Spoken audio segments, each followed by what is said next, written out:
The total transformation is a tower that not a lot of people use, but it is extremely cool to use, especially in Chimps mode.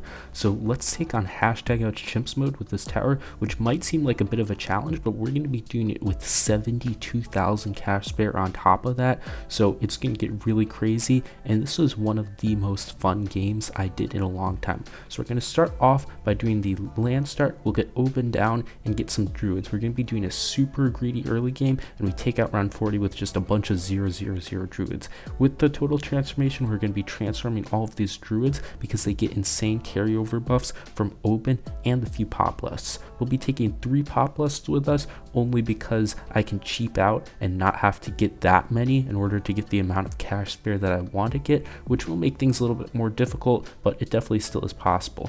We will also have this Moab shove, which I can use to help me beat some of these rounds, and it's also going to be used for stalling in the late game. From there, I was able to get my total transformation up and just use it when any of these rounds come in. I'll also have Oben's brambles and trees to be able to clean up some leaking stuff, and 1 Moab glue at the top to be able to help deal with some other things. Stalling was a big issue, and I needed to land very specific stalls a lot of the time in order to get my abilities back up and also to refresh trees. Round 98 was the hardest round out of all of the rounds. It would have been a lot easier if I had a full tree up, which unfortunately I did not get, but being able to beat it was super satisfying.